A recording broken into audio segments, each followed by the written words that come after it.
Welcome back to the deep dive. Today, we are really getting into it, tackling Simone de Beauvoir's massive work, Le Deuxième Sexe. Specifically, we're diving into Volume 2. Yeah, the part focused entirely on the lived experience of women. Exactly. And this isn't just history, right? It's more like, well, an existential breakdown. Beauvoir's whole point, the thing we're unpacking, is that you're not just born a woman. You become one. Right. You become one. It's this whole system of conditioning, social, economic, psychological, that shapes the individual, turns someone who naturally wants to be the subject, l'essentiel, The essential but one. into the perpetual other, l'inessentiel. And it's really striking where she decides to start this whole analysis. It's not some abstract theory. Yeah, not at all. She jumps right into anatomy, but like how biology gets loaded with symbolic meaning almost immediately. Yeah. I was actually kind of shocked by her point about childhood, this male anatomical privilege. It's a really sharp observation, isn't it? Because it grounds this big idea of agency in something, well, tiny, a daily thing. She talks about the male jet of urine. Yeah. And connects it to fantasme d'omnipotence, like fantasies of power, almost sadistic power. Wow. And this idea of defying gravity, it's a small, everyday power, a tiny conquest over nature that boys experience. So this almost absurd little difference gets packed with all this existential weight, a sense of control. That's exactly her point. It frames the male body right from the start as something active, something that acts on the world. She mentions Karen Horney. Psychoanalyst. Yeah. Horney had a patient who just wished she could urinate like a man just once. And that wasn't about biology, was it? No, it was about wanting the symbolism, the power, the ability to project, the agency that comes with that in a patriarchal view. For the girl, her body's already framed as internal, passive, often linked to taboo even. Okay, so if the boy starts out with this body-based sense of being in charge, how does that play out for the girl when she bumps up against, say, the family structure, the power dynamics there? Right, the family, that's where she really encounters this huge imbalance, mostly through the father figure. Even if the mom runs the household day to day, the father's authority is presented as, well, sovereign. It's got this mystery, this prestige.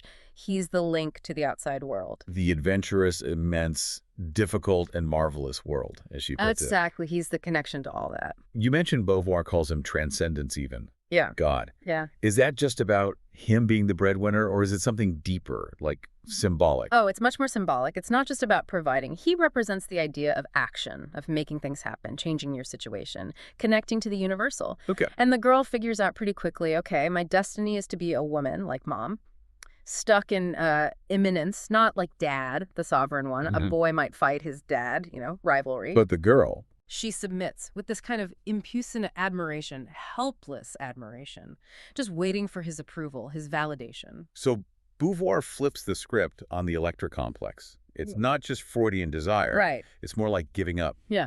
Resignation. That's exactly it. She sees it as an abdication of the subject. The girl agrees to become an object, basically, through submission, adoration. The goal isn't just love, it's getting confirmation from him that she matters. Rather than mattering in her own right. Precisely. And culture just piles on, reinforcing this constantly. Think about the stories we all grew up with. Yeah, the heroes are always men, right? Explorers, leaders, artists. And when women try to escape that mold in stories like fairies or sirens, Beauvoir points out their existence is uncertain, kind of vague, hardly individualized. Like Anderson's Little Mermaid. The perfect example. When she becomes a woman, what does she get? The yoke of love and suffering. Freedom in these stories often seems like a trap, making submission look like the only safe bet. It really sounds like childhood is this slow, systematic boxing in. And that must just get way more intense during adolescence, when the body itself feels like a betrayal. Oh, absolutely. Intensifies massively. The boy matures proudly, heading toward the dignity of the male. But for the girl, it's confinement. Suddenly her body defines her, limits her. It becomes this embarrassing presence. And I guess you're talking mainly about menstruation, the intense shame around it. Yes. That's often felt like a brutal enclosed drama, something that just stops her destiny, because society already equates femininity with being other, being inferior. Menstruation becomes like a curse, a malediction. Exactly, and the silence around it just amplifies that. Beauvoir mentions this survey, I think it was from 1896, American high school girls. Yeah. Over half knew basically nothing about it or just vague ideas. So when it happened, horror, humiliation, they thought they had some kind of shameful disease. Wow, 1896. That really shows how deliberate that silence was. Yeah. Making a natural thing feel like a stigma. Totally deliberate. Creates this deep internal feeling of being flawed, you know? And this whole passive internal way of experiencing her body, it culminates pretty brutally with the first sexual encounter. Beauvoir uses a really strong word here. Yeah. She says the first penetration is always a violation, or even rape, even if the guy is nice about it. Whoa! That's a huge claim. When she says vile, even in a loving situation, is she talking about the man's intention? Or is it purely about the woman's internal feeling, like becoming an object? It's definitely the second one. Her internal experience, the romantic ideas crash against this unexpected pain. It feels less like connection and more like a surgical operation. Alienating. Right. Carnally alienated. Because her inner space is being entered by someone external, masculine. She's passive in that moment, not active. You really see that in the case study she mentions, the girl who felt like it was just a dream she woke up from, like she wasn't even fully there. Exactly. Dissociation, almost. And then there's the very real practical fear, pregnancy, which Beauvoir hammers home is just a massive social and economic disaster for an unmarried woman back then. So this constant threat, this need for caution, it just follows her right into adulthood. Absolutely. Okay, so childhood means submission. Adolescence brings confinement and risk. Then she gets to marriage, right? This supposed safe harbor. How does she try to find her purpose in the home, and why does Beauvoir see that as another trap? Well, she steps into what Beauvoir calls the vocation of immanence, trying to find fulfillment not out in the world, but by maintaining the domestic space. But the work itself kind of defeats that purpose. That's the argument. Housework is described as this eternal, useless, and hopeless presence. Identical and gray. Like pushing a rock uphill forever? Sisyphus? That's the perfect analogy. It's this never-ending fight against dirt, against the irresistible soiling, fighting this evil principle that just keeps coming back. It's fundamentally negative work. Meaning you clean it, it just gets dirty again. Right. The result of your effort, cleanliness, vanishes almost immediately. It gets consumed, negated. Cooking must feel a bit different, though. It creates something tangible. It does, and that's why it's significant. Cooking offers real justification. You make food, people enjoy it, it sustains the family, it points towards the future. But, and it's a big but, the cook's sense of worth hangs completely on whether people like it, on their suffrage, their approval. She needs them to be hungry. She needs them to praise the meal. So her value is still totally external, dependent. Totally. So this work at home, it's secondary, parasitic. She basically trades her own potential for agency, her sovereignty. For dependency. Yeah. She has to let the husband be the mentor-in-chief. Even if she secretly holds on to her own way of seeing things, her actual position relies on him. And this leads to boredom. Ennui. Profound ennui, for her, often for both of them. Because they've given up autonomy that haven't actually escaped being fundamentally alone. Beauvoir points to Tolstoy's own marriage as a pretty harsh critique of that whole domestic dream. Okay, so if the expected paths, marriage, home, are just more traps leading to being an object, what else does the woman try? To assert herself, to be l'essentiel. She can't just stop wanting that. No, the drive is still there. So if transcendence outwards is blocked, it turns inward. Or seeks alternative routes, things like narcissism, or trying to find fulfillment in absolute love, or even more radical paths like mysticism or lesbian relationships. Let's talk narcissism first. That sounds like trying to make yourself the source of value, but sounds tricky. It's trying to become the idol. Think of someone like Marie Bashkirtseff. You make yourself the center, but Beauvoir says the price is the strictest slavery to what other people think. Your body becomes this asset. Exactly. A public thing, not really yours. She mentions Hollywood stars back then getting teeth pulled just to change their cheekbones. You're constantly seeking approval from a world you might secretly despise. It's a trap of anxiety, paranoia. And what about throwing yourself into love? Trying to recapture that childhood feeling of being cared for. Yeah, seeking that passive safety again, hearing things like, my little girl.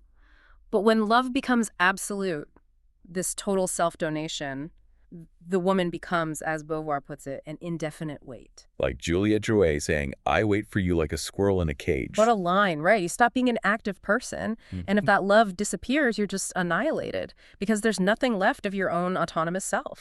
Okay, so what about paths that seem to push back against the male-defined structure, like lesbianism or spirituality? Beauvoir viewed lesbian love as potentially offering real freedom and also security. Often, she notes, it arose partly from a very understandable fear of violence from men. In that dynamic, she suggests, there isn't that inherent power struggle. No winner or loser. The self can be seen, mirrored, maybe even recreated in the other through shared understanding, not a procreation. It's a duality as complicity.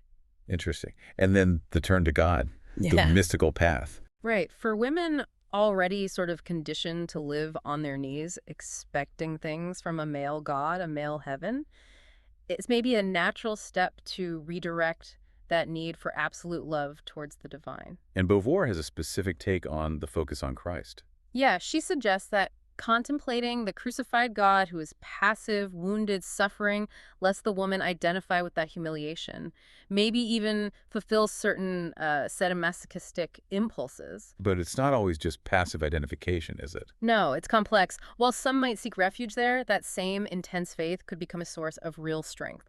Virile firmness, she calls it, a way to stand up to men. How so? By claiming a kind of spiritual glory tied to her femininity that's beyond male judgment. She mentions figures like St. Catherine of Siena, someone who gained immense influence, real power, through her faith. Okay, so pulling all this together, from that first observation about childhood anatomy through all these attempts to find meaning in marriage, work, love, or even rebellion, the core finding seems pretty consistent, doesn't it? Relentlessly consistent. The woman is just constantly pulled between wanting to be the subject, l'essentiel, her inherent human drive, and all these powerful forces, social, economic, cultural, pushing her to be the object, l'essentiel. That's the fundamental conflict Beauvoir lays out, and it's really key to remember. Her goal isn't to prescribe happiness. Right. It's about defining the conditions needed for actual freedom. Her whole analysis is showing that female destiny isn't fixed by biology. It's made, manufactured by this pervasive, concerted asymmetry that starts from day one. Which explains why even now, so many women feel, as she put it, uneasy both in her woman's body and in her masculine habit, pulled between the past and the future. Exactly. And for Beauvoir, getting beyond that conflict requires huge changes, not just individual effort, but radical shifts in society. Right. Shared work, shared pay, genuinely free motherhood, sex detached from obligation, collective childcare, fundamental stuff. Until those things happen systemically, she argues, the individual woman is always going to be caught in this bind. Which brings us to her final challenge, really. A question for all of us, maybe. If male dignity, as she sees it, comes from striving, acting, reaching for the universal, transcending the self, then what universal actions, what collective projects do women need to pursue today outside those old frames of marriage and motherhood to finally truly achieve that status, the status of the subject? That's the lingering question, isn't it? Still feels very relevant.